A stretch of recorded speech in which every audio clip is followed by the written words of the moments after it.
Perkembangan sosiologi pendidikan mengalami beberapa fase, yaitu mulai dari fase institusionalisme, fase radikal, hingga fase restrukturisasi yang dipengaruhi perubahan ekonomi, politik, dan budaya dunia, dan juga hubungan timbal balik antara pendidikan dan masyarakat, yaitu pendidikan tidak dapat dipisahkan dari kehidupan sosial karena masyarakat mempengaruhi sistem pendidikan, sedangkan pendidikan yaitu membentuk pola pikir dan perilaku masyarakat. Pendidikan itu berfungsi sebagai alat pewarisan budaya, pengembangan kemampuan individu, dan pembentuk keteraturan sosial. Yang selanjutnya yaitu buku dari Sosiologi Pendidikan dari Agustin Suksesdahi D. Sos. MPD, yang menjelaskan bahwa buku Sosiologi Pendidikan karya Agustin Suksesdahi itu pendidikan dan kehidupan sosial memiliki hubungan yang sangat erat. Pendidikan bukan hanya proses transfer ilmu pengetahuan, tetapi juga sarana pembentukan dari karakter, moral, sikap, sosial, dan kepribadian manusia. Melalui pendidikan, seseorang bisa belajar memahami nilai, norma, budaya, serta perannya dalam masyarakat. Dan dalam ini juga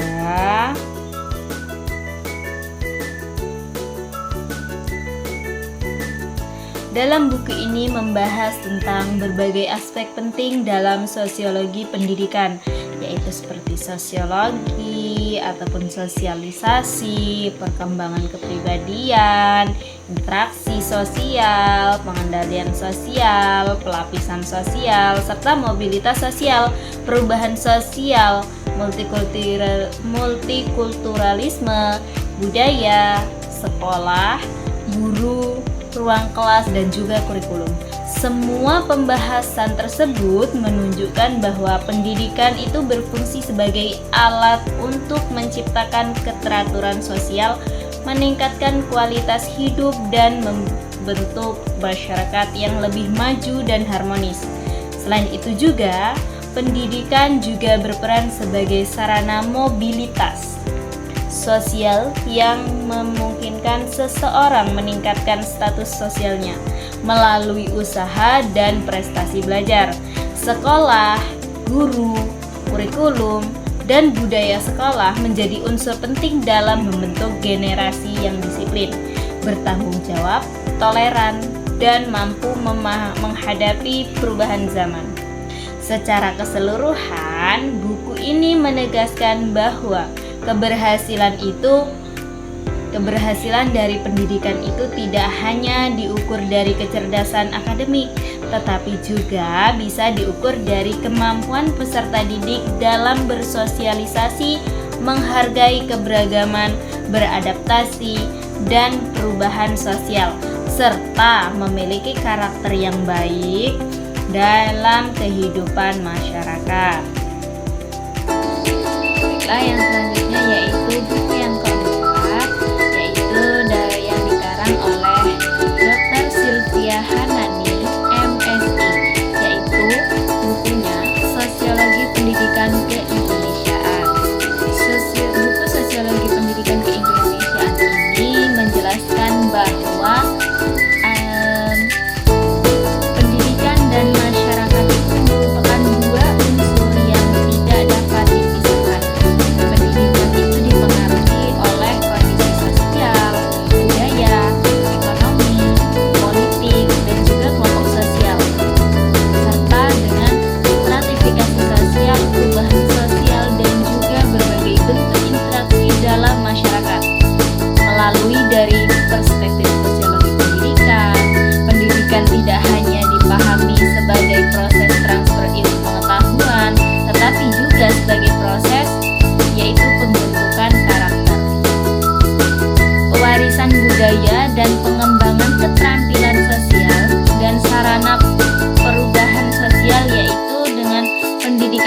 memiliki peran strategis dalam menciptakan masyarakat yang lebih adil, maju, demokratis, dan juga berkeadaban. Secara keseluruhan, buku yang keempat itu menjelaskan bahwa penegasan bahwa keberhasilan pendidikan itu tidak hanya ditentukan oleh prestasi akademik, tetapi juga oleh kemampuan pendidikan dalam membantu manusia yang berkarakter, memiliki kepedulian sosial, menghargai keberagaman, dan juga mampu berkontribusi bagi kemajuan bangsa Indonesia. Yang selanjutnya yaitu dari buku yang kelima yang dikarang oleh Profesor Dr. Haji Binti Ma'unah, MPDI, yaitu bukunya Sosiologi Pendidikan dengan judul Upaya Penyelesaian Bullying di Lembaga Pendidikan. Yang pertama yaitu pengantar dari perilaku bullying, yaitu sebuah bullying dapat diartikan bahwa perilaku agresif yang dilakukan secara sengaja, berulang, dan melibatkan ketidakseimbangan antara kekuatan dan juga pelaku dan korban. Unsur utama dari bullying yaitu adanya niat dalam dirinya untuk menyakiti ataupun pengulangan tindakan yang sama dan ketidakmampuan seorang korban untuk melawan. Karakteristik dari perilaku bullying itu umum dari perilaku bullying yaitu antara lain dilakukan secara sadar, menimbulkan penderitaan fisik ataupun psikologis, serta terjadi dalam hubungan yang tidak seimbang. Bentuk bullying sangat beragam, seperti bullying fisik yaitu seperti memukul dan menendang, verbal yaitu menghina dan mengejek, sosial yaitu seperti mengucilkan, dia lebih menjauhi yang lain. Yang selanjutnya yaitu ada cyberbullying, yaitu dalam pemahaman mengenai konsep dasar dari konsep dasar penting agar masyarakat dan lembaga pendidikan itu dapat mengenali serta mencegah dengan adanya tindakan bullying itu sejak dini. Nah, dampaknya apa sih? Dampak dari perilaku bullying yaitu terhadap korban dan pelaku yaitu berdampak negatif bagi korban maupun pelaku. Jadi dua-duanya mendapatkan dampak negatif. Korban bullying itu sering mengalami gangguan psikologis seperti stres, cemas, ataupun seperti depresi, kehilangan rasa percaya diri, bahkan trauma berkepanjangan. Dari sisi sosial pun, korban dapat menarik diri dari lingkungan dan mengalami kesulitan dalam menjalin hubungan dengan sesama teman sebaya. Secara akademik pun, korban sering mengalami penurunan prestasi belajar akibat hilangnya penurunan prestasi belajar itu bisa berakibat dalam konsentrasi ataupun motivasi. Selain itu juga, tindakan bullying ini dapat menyebabkan gangguan kesehatan fisik. Bagi pelaku itu dampaknya tidak kalah serius seperti meningkatnya perilaku agresif, berkurangnya empati, hingga berpotensi terlibat dalam tindakan kriminal di masa depan. Oleh karena itu, bullying tidak hanya merugikan korban, tetapi juga merugikan bagi seorang pelaku dan juga menghambat dari perkembangan moral dan sosial seorang pelaku tersebut. Yang selanjutnya yaitu dari apa sih yang menjadi faktor penyebab terjadinya perilaku bullying. Nah, faktor-faktornya yaitu seperti faktor individu meliputi kepribadian, rendahnya empati, serta kecenderungan yang agresif. Anak yang pernah menjadi korban kekerasan juga berpotensi menjadi pelaku bullying, yaitu lingkungan keluarga memiliki pengaruh besar, terutama pada pola asuh yang keras, kurangnya perhatian orang tua, ataupun konflik dari keluarga. Teman sebaya juga berperan karena adanya tekanan kelompok dan keinginan untuk diterima dalam pergaulan. Selain itu, lingkungan sekolah yang kurang pengawasan serta budaya sekolah yang permisif dalam kekerasan dapat memperburuk situasi. Perkembangan media sosial juga bisa menjadi faktor baru yang mempengaruhi terjadinya cyberbullying tersebut. Yang selanjutnya yaitu dari upaya apa sih?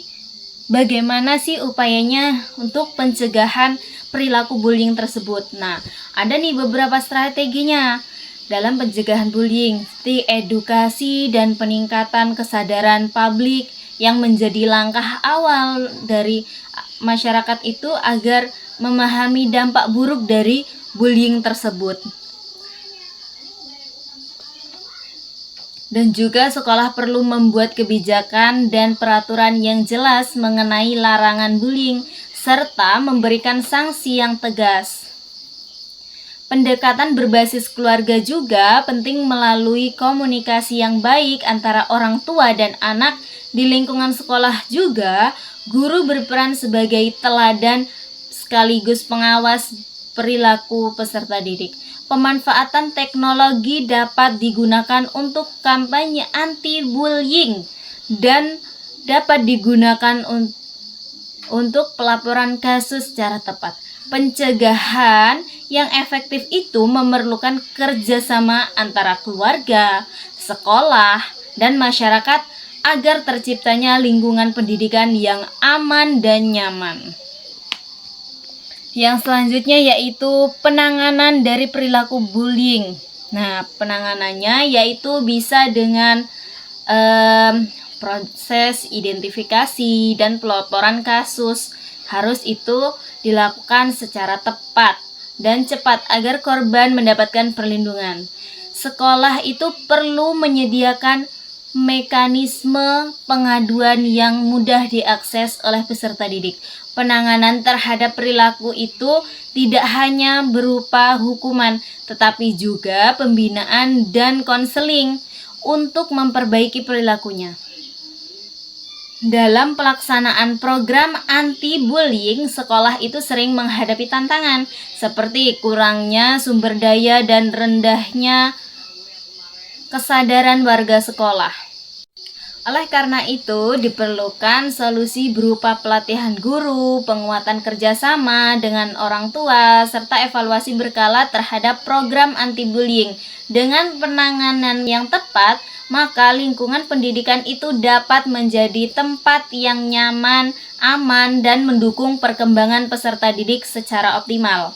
Kesimpulan dari buku bullying ini yaitu bullying itu menjadi masalah sosial yang serius di lembaga pendidikan yang berdampak luas bagi korban maupun pelaku.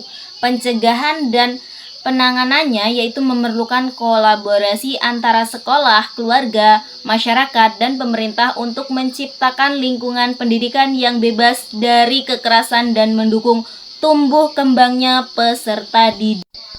Sekian video dari saya.